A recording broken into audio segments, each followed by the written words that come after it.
anak kamu. Semoga negeri Banjar ini, Kalimantan Selatan ini diberkahi dengan pemimpin-pemimpin yang adil, pemimpin yang amanah, yang dicintai oleh rakyatnya. Amin ya rabbal alamin. Begitu juga negeri kita Indonesia. Meskipun di sana sini ada kritik, tidak masalah. Yang penting jangan lupa mendoakan pemimpin. Ya, salah satu ajaran ulama-ulama Ahlus Sunnah dari dulu adalah mendoakan pemimpin. Sayang sekali di negeri ini agak miskin doa untuk pemimpin. Jadi wajar kalau negeri kita ini kurang diberkahi, karena rakyatnya suka menghujat, tidak suka mendoakan. Kalau musim kampanye kita berbeda, silakan. Tapi kalau sudah terpilih, mari sama-sama mendoakan. Karena mendoakan pemimpin walaupun kita berbeda, itu mendoakan kita semua. Ya. Di negeri jiran, itu doa untuk pemimpin dijadikan sebagai salah satu kewajiban khotib ketika berkhutbah. Jika satu kota ada masjidnya 4.000 misalnya, udah 4.000 doa untuk pemimpin. Nah, ini seharusnya mohon usul nih, Paman, dimasukkan doa untuk ulama dan umara dalam setiap khutbah, ya, dan dalam setiap haflah, kajian-kajian besar maulid, untuk umara, ulama, dua. Umat udah pasti dijadikan sebagai peraturan resmi kalau bisa, ya, sangat mungkin ya. Diajak para ulama, para guru kita berkumpul, mau mereka senang sekali itu. Masukkan itu. Kita berbeda, tapi kita tidak lupa mendoakan kebaikan. Itu, ya. Begitu juga ya para guru, para tokoh agama, tokoh intelektual, tokoh masyarakat, semoga dalam ridha Allah Subhanahu wa taala, ya. Ini tahu aja nih, saya suka sirih nih. Sebenarnya nggak suka-suka amat, tapi Wan Sekhon itu ijazahin saya pakai sirih, obat serat, nggak perlu pakai permen. Ini aja kunyah-kunyah, hilang seratnya, ya. Bau-bau mulut, panas dalam tuh beres, ya. Syukran ala ihtimamikum, ya. Terima kasih semua perhatiannya. Jadi ngajinya tentang jalan balik. Iya. Kalau kita merantau nih, mau pulang, maka harus persiapkan jalan pulang. Pertama apa yang disiapkan? Pulangnya kemana? Petanya harus punya. Yang kedua, siapkan beli tiketnya. Yang ketiga, kalau pulang ke rumah, rumahnya sudah hancur, udah dibangun belum? Jangan-jangan rumahnya sudah lapuk. Bangun dulu baru pulang, biar nggak terlantar kalau pulang. Ini bahasa kiasan, ya. Di dalam Al-Quran, Allah mengatakan orang-orang yang beriman itu kalau dapat musibah, apa yang mereka katakan? Inna lillahi wa inna ilaihi raji'un. Tapi ada ungkapan lain dalam doa perjalanan, wa inna ila rabbina lamunqalibun. Sungguh kami juga tetap akan berpulang kepada Allah Subhanahu wa ta'ala. Pulang kampung itu merindukan gak kalau pernah merantau? Ya, yang pernah merantau, pernah keluar kota, rindu gak pulang kampung? Ya, madem. Ada rasa kangen, benar gak? Pasti. Dan Rasulullah mengatakan, kun fid dunya ka'abiris sabil. Jadilah engkau di dunia seperti orang yang melancong. Itu Nabi sebenarnya ngomong bab kias, tapi hakiki. Dia bukan kias sebenarnya. Kenapa? Karena ada unsur dalam tubuh ini yang bukan dari sini. Nah, itu harus berpulang dia. Inilah yang sering saya bahas dalam surat Shad ayat 72. Ketika Allah mengatakan inni khaliqun basharan min tin. Sungguh aku ciptakan manusia yang zahirnya dari tanah. Jadi manusia itu dibagi dua. Ada bashar, ada yang bukan bashar. Ini ayatnya begitu. Kalau bashar, dia dicipta. Saya diprotes oleh seorang mursyid, tapi ternyata dia hafalan ayatnya juga bermasalah, ya. Maka saya meragukan juga kemursidan dia itu, ya. Dia bantah saya pakai ayat. Saya tanya, coba Bapak baca ayatnya. Oh, saya nggak hafal. Lah, nggak hafal mendebat, nggak hafal inkar. Kalau nggak hafal, nggak ngerti, tanya, bukan menjidal, ya. Ayatnya mengatakan apa? Inni khaliqun basharan min tin. Dalam bahasa ilmu aqidah, kata khalaq itu kalau ditulis bahasa Arabnya khalaq itu ibrazu syai' minal wujud, minal adam ilal wujud. Ibraz, mengeluarkan sesuatu dari ketiadaannya menjadi ada. Itu disebut dengan khalaqa. Maka Allah menyebut dirinya Khaliq, yang mengeluarkan sesuatu dari ketiadaan menjadi ada. Itu surah Al-Insan, ya. Hal ata 'alal insan hinum minad dahri lam yakun syai'an mazkura. Apakah telah datang kepada manusia kabar mengenai ada masa, hin, ada time, ada masa, lam yakun syai'an mazkura, dia belum disebut sebagai manusia. Itulah kita, ya. Lalu kami kemudian ciptakan dia dari amsyaj, ya, nutfah yang dipancarkan, ditiupkan di situ ruh yang tadi Allah simpan itu, barulah si bashar, si tubuh ini bisa sami'an basira. Jadi yang sami' itu bukan tubuh ini. Yang basir, yang melihat, yang mendengar bukan tubuh ini. Ini cuma ininya aja nih. Kalau orang dulu pakai antena, ya. Ini cuma antena aja. Yang mendengar bukan ini. Lalu siapa yang mendengar itu? Itulah yang disebutkan di dalam surat Shad ayat 72, 73 itu. Apabila kami telah menyempurnakan jasad manusia, sawaituhu, aku sempurnakan dia, maka nafakhtu fihi min ruhi, aku tiupkan ke dalamnya daripada rohku. Nah, inilah perdebatannya. Orang takut, wih, nanti kalau kamu buka ini, nanti orang bayangkan kalau dalam diri kita ada Allah. Ya bukan, ya. Kalau saya meniup sesuatu, hasil tiupan ini itu tidak membuat zat saya berkurang.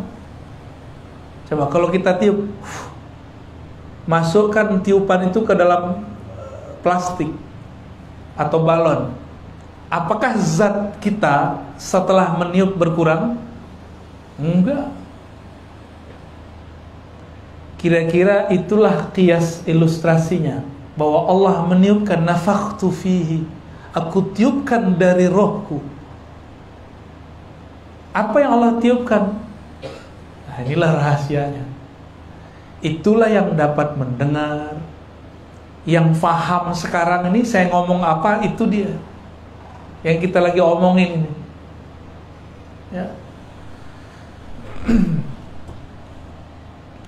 Oleh karena itu, ulama ada beberapa yang ketakutan, maka mereka mengatakan kata-kata yang Allah tidak pernah katakan. Ulama ahli kalam. Kalau ulama ahli rohani enggak. Apa kata mereka? Allah menciptakan ruh.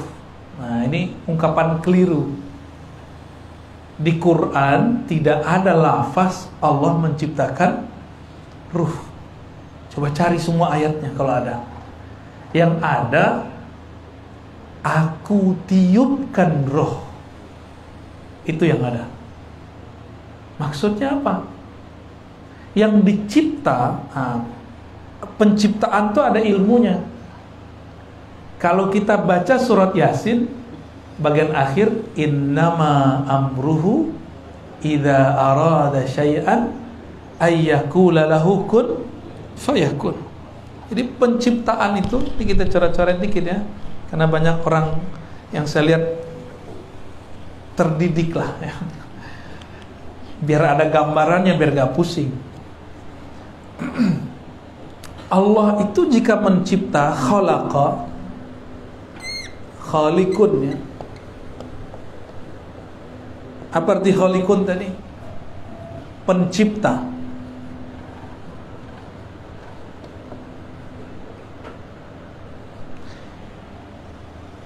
Allah mencipta itu dengan dua sifatnya, kudrat, iradat ya.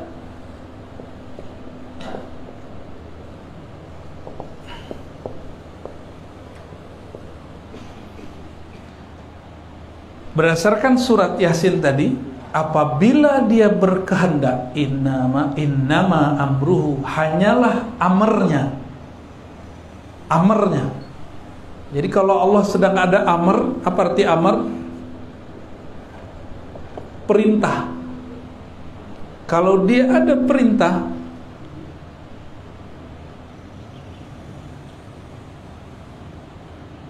atau ini ada berbeda. Aroda ya, bukan mana tadi ini. Idza arada syai'an. Nah, jika dia berkehendak kepada sesuatu, maka dia katakan apa? Kun fayakun. Dia di sini kun. Apa arti kun? Kana yakunu kaunan. Ada. Kondisi ada. Maka kun berarti hendaklah ia menjadi ada. Dengan kudratnya fa yakun. Maka dengan kudratnya yang dia kehendaki menjadi ada. Kalau terjemahan orang awam, jadilah maka dia terjadi, itu boleh juga ya. Tapi hasil harfiah kun, ini dia kun. Dan kun ini bisa diurai lagi. Kun ini ada uraiannya. Coba lihat, ada berapa huruf? Kaf dan nun. Maka di sini yang menggunakan kunnya Allah itu ada dua, satu waliullah, satu wali setan. Sama-sama pakai kun. Satu wali Allah, ya, wali Allah. Kedua wali juga. Wali apa? Wali setan. Sama-sama pakai kun. Jadi kenapa syaitan itu bisa punya wali-wali seperti penyihir atau ulama su, orang-orang sakti, orang-orang pinter, itu karena ada kun juga, tapi kunnya belain. Apa kunnya? Kalau wali Allah, kun pertama kaf, kamalun nur, nunnya adalah nur. Kamal nur. Ini ilmu huruf ya. Ilmu huruf. Ilmu huruf itu salah satu cabang yang penting dipelajari oleh orang-orang yang ingin mengenal ilmu-ilmu kewalian, ilmu pulang. Kamal nur. Jadi bedanya di sini pakai nur, kalau di sini pakai kamal sempurna nar. Beda waw sama alif. Kamalun nur, kamalun nar. Maka ketika ini kan bersambung dengan kajian akhir zaman juga. Ketika ayahnya Samiri datang bersama istrinya kepada seorang dukun, ternyata dukun itu adalah iblis yang menyamar. Jadi orang tua ini mandul, udah berobat kemana-mana gak sembuh. Sebenarnya gak sembuh, emang gak jatah dia punya anak. Datanglah, kata orang di situ ada tuh dukun sakti. Kami kalau datang ke sana sembuh. Datang sana. Datanglah dia suami istri. Ini Samiri belum lahir. Kata si dukunnya, kamu boleh punya anak, tapi syaratnya satu, lakukan hubungan suami istri di kuil berhala setan. Jadi itu kuil isinya patung buat anak di situ. Pakai kun juga jadi. Tapi nar, api. Lahirlah anak. Kalau di hadis Nabi, orang kalau nggak baca doa ketika melakukan hubungan, maka syaitan ikut melakukan. Benar nggak? Ini udah nggak baca doa, dikerjakan di rumahnya setan. Kira-kira gimana? Anaknya anak siapa tuh? Anak setan. Kebetulan itu mbahnya setan, iblis. Jadi si dukun itu sebenarnya Azazil yang nyamar. Azazil itu dulu adalah pimpinan malaikat di surga, tapi bukan malaikat nur, malaikat nar yang sudah dipecat. Jadi malaikat nar sudah dipecat, sudah namanya Azazil. Azazil sudah patah sayapnya, sudah tua dia. Maka dia menggunakan tipu muslihatnya dengan kun juga. Karena kun ini ada nur di situ, ada nar di situ. Kalau nar disebut dengan narul izzah. Sebenarnya kalau kita buka-buka kitab lama masih ada yang bahas itu, cuma guru-guru kita ini malu-malu jelasinnya. Harus dibuka, padahal di kitabnya Imam Tabari ketemu istilah izzah itu, bahwa Azazil itu malaikat dengan izzahnya Allah, sedangkan Jibril itu malaikat dengan jamal indahnya Allah Subhanahu wa ta'ala. Itulah rahasianya kenapa iblis ketika diusir dari surga dia bertawassul dengan sifat Allah izzah, bi izzatika. Benar gak? Bi izzatika. Jadi itu iblis itu tawasulan. Lah sekarang ada yang melarang tawasul. Ya, iblisnya tawasulan, Pak. Tawasulannya dengan sifat Allah Subhanahu wa ta'ala. Imam Abul Hasan Syazili ditanya, apakah al-ismul a'zam, nama Allah yang agung yang jika kita berdoa dengannya tembus ke langit? Apa jawaban beliau?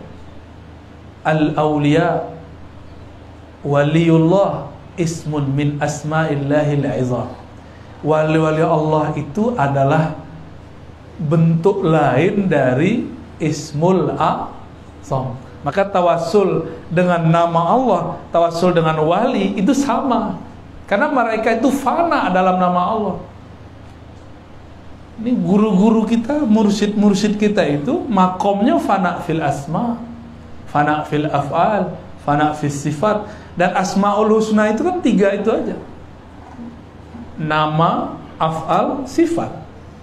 Kalau zat rahasia, ya. Meskipun lafaz alif lam lam ha Allah disebut isim zat, tapi itu zatnya asma, bukan zatnya zat. Tidak ada macam-macam, Pak. Ada zatnya af'al, ada zatnya sifat, ada zatnya zat. Itu ketemu dalam doa Syekh Abdul Qadir Jilani, ya, dalam buku yang ditulis siapa gurunya Bahas Kumpul? Beliau bukan? Syekh Qadri. Oh, yang mana nih? Oh ya, yang buku ya Syekh Husain Qadri. Itu ada di belakang itu. doanya Syekh Abdul Qadir Jilani, ya, bisirrizat wa bizatis sir. Nah itu dia tuh. Bisirrizat, dengan sirnya zat dan dengan zatnya sir. Beliau udah kunci-kunci dengan itu, dan ilmu itu keluar lagi sekarang. Dulu pernah dibuka, maka tidak akan pernah ditutup lagi sebenarnya. Cuma lagi tersimpan di dada beberapa ulama-ulama, wali-wali Allah. Insya Allah kalau ada saatnya kita jelaskan makna-maknanya, ya.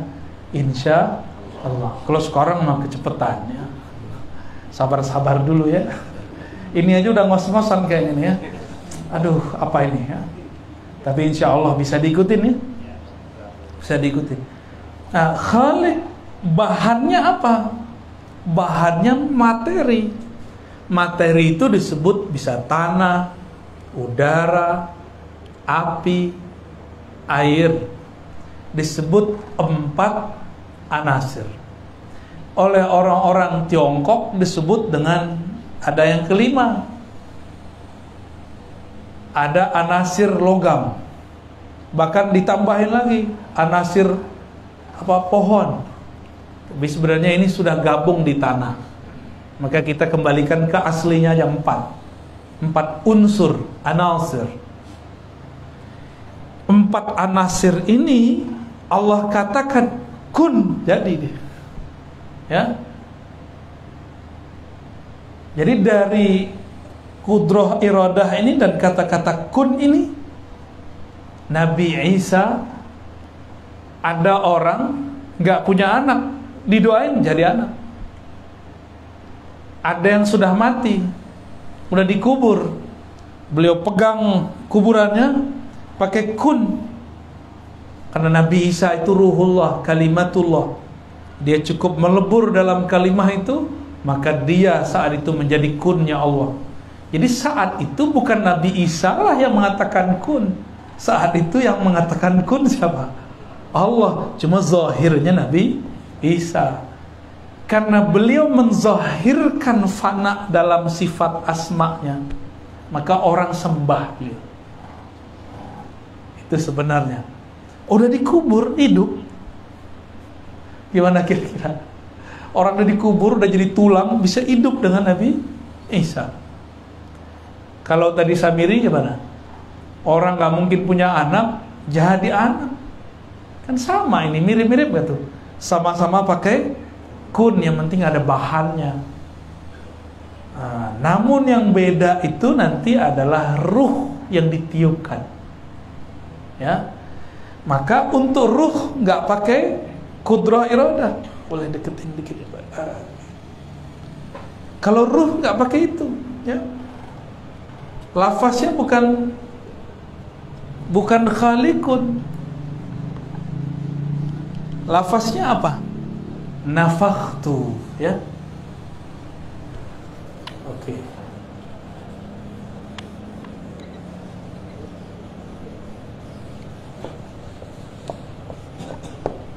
Nafakho. Nafakho artinya menghembuskan. Begitu. Apa yang dihembuskan? Amarnya. Amruhu.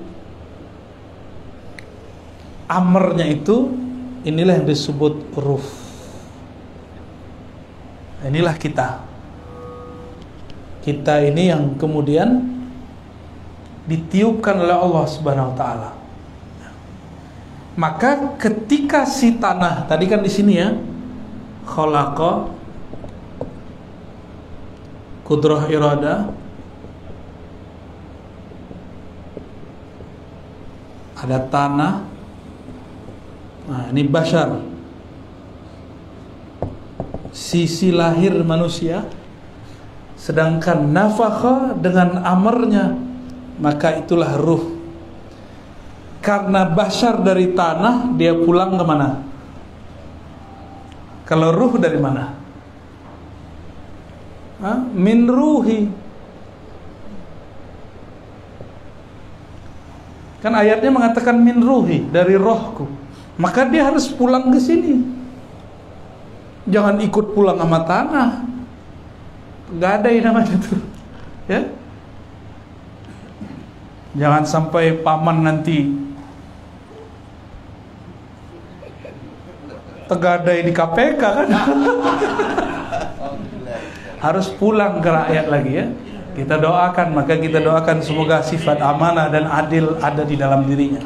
Semoga orang-orang yang berkeinginan buruk Allah kemudian jauhkan darinya. Amin. Dalam hadis Imam Nasai dikatakan ciri-ciri kalau Allah mengendakkan kebaikan bagi seorang pemimpin, ja'ala lahu waziran salihan. Allah jadikan bagi dia wazir-wazir yang saleh. Saleh itu cocok, bukan soleh itu banyak sholat, bukan. Wazir yang membantu, tim yang cocok lahir batin, yang tidak mau memanfaatkan tapi sama-sama ingin memberi manfaat. Semoga nanti menemukan pola-pola itu ya. Amin ya rabbal alamin. Semoga udah ketemu ya dan bertambah sempurna. Amin. Jadi tubuh kita ini ya kembali ke tanah, pulang dia ke tanah. Supaya pulangnya terhormat, dia harus kembali kepada kunnya. Kun dia kudrat iradat. Inilah yang dikaji oleh guru-guru kita dari dulu ya. Yang saya sering sebut kitab Ad-Durrun Nafis. Kemudian ada kitab Ma'rifat ya, Syekh Abdurrahman Siddiq ya, Penjari. Kemudian karya-karya dari Datuk Kalampayan yang dijelaskan oleh Abah Gurus Kumpul, semuanya sama. Ini yang disebut fana dalam nama, af'al dan sifat tiga itu. Baru dia pulang, basyarnya terhormat ke tanah. Di mana tanah, ada tanah nih, si basyarnya sudah larut dalam nama Allah, larut dalam sifat dan af'al Allah, maka tanah itu berbangga. Dalilnya mana? Dalilnya ada dalam riwayat Imam Ahmad, Imam Ibnu Mubarak. Tidaklah jalan seorang mukmin berzikir kepada Allah kecuali tanah di tempat itu berbangga. Itu baru mukmin, belum wali. Kalau wali gimana? Kalau wali ngucapin salam. Sebagaimana ketika Nabi melewati pohon, melewati gunung, melewati batu, itu batu-batu mengucap salam kepada Rasulullah sallallahu alaihi wasallam. Tapi kalau paman disalami nama pohon kan kabur tak? Maka nggak diperdengarkan oleh Allah.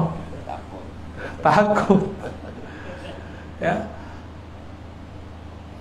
Nah ini basyar. Kalau basyarnya di waktu hidup dia sudah mematikan basyariahnya sebelum mati. Dia balik ke kudrat iradat Allah, matinya suka-suka dia. Maka jangan heran ada wali mati hidup lagi, mati hidup lagi, mati hidup lagi. Dia ada pada iradat Allah. Tugasnya belum selesai, hidup lagi. Sampai selesai tugasnya baru dia ditanam dalam tanah. Baru ditanam. Ini rahasia kenapa kok ada wali bisa hidup lagi. Bagi saya itu biasa aja, karena ngerti metodologinya. Mungkin bagi orang awam, wah itu tempat sakti, itu keramat. Ya emang dia karamah. Karamah artinya yang mulia karena sifat dan asma Allah. Gak usah jauh-jauh lah. Ya, kalau di kantor Paman Birin nih ada orang, ada pegawai ini nggak pakai kartu nama, bisa masuk nggak? Kalau dia bukan undangan, hari biasa di ruang kerja kan nggak bisa masuk. Pas rapat nggak punya nama, bisa masuk? Nggak bisa. Nama itu penting walaupun cuma ditulis kecil. Nah, untuk masuk ke situ, nah ini kalau di sini kita namanya kepada sifat Allah apa? Maka seorang hamba itu kepada Allah ada hubungannya dengan asma dan sifat. Ada yang Abdul Karim, ada yang Abdul Sabur, ada yang Abdul Hayy, ada Abdul apa abad begitu. Cara mengetahuinya sementara bacalah Asmaul Husna dan maknanya, nama mana yang paling menyentuh kita. Barangkali cara masuk ke kudrat iradat Allah lewat itu. Dan itu penjelasan dari Imam Zarruq.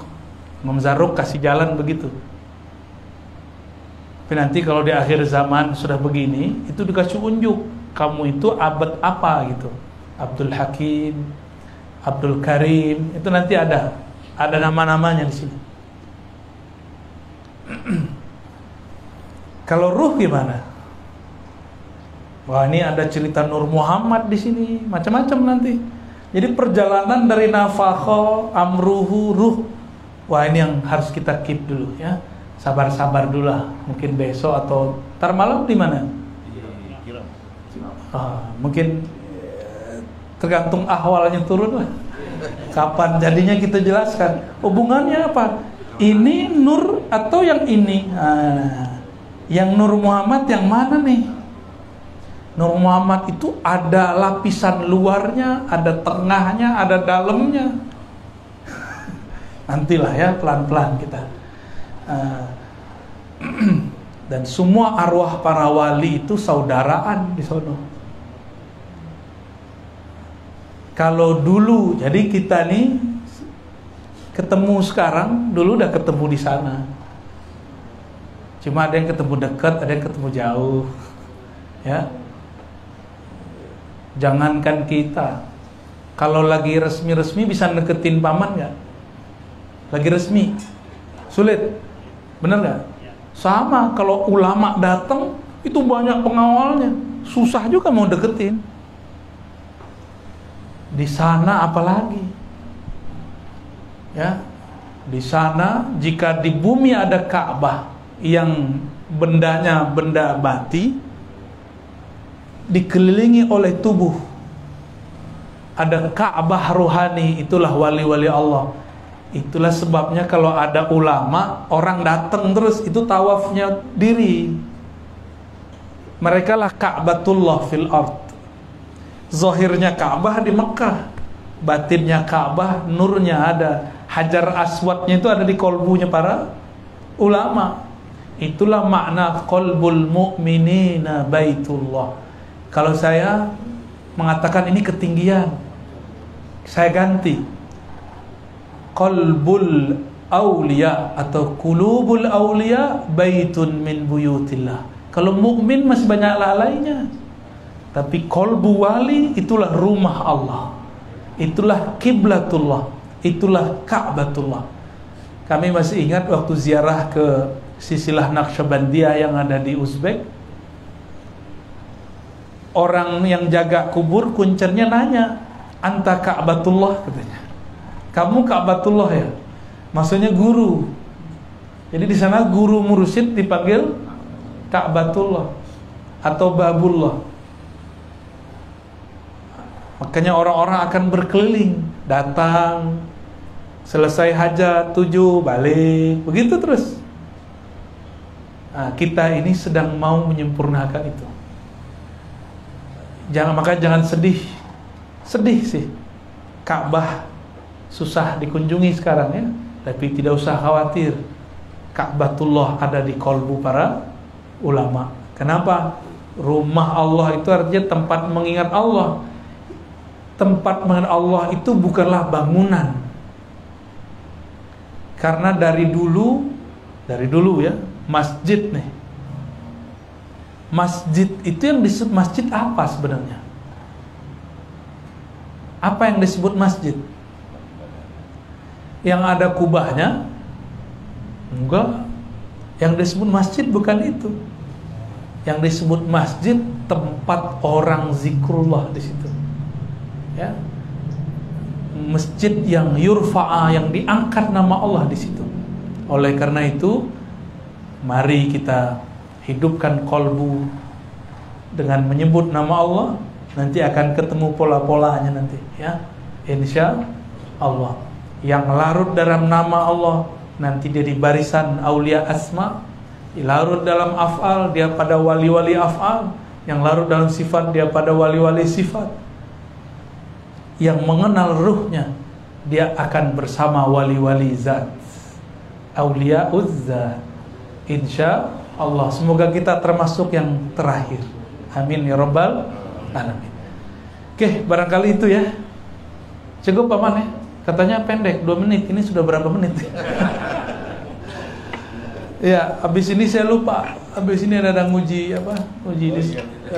Proposal disertasi dulu sebentar ya. Mohon izin, semoga barokah semua dan Allah lancarkan urusan kita. Allah jadikan kita aulia-aulianya. Amin ya rabbal alamin. Sallallahu alaihi wasallam Muhammad. Assalamualaikum warahmatullahi wabarakatuh.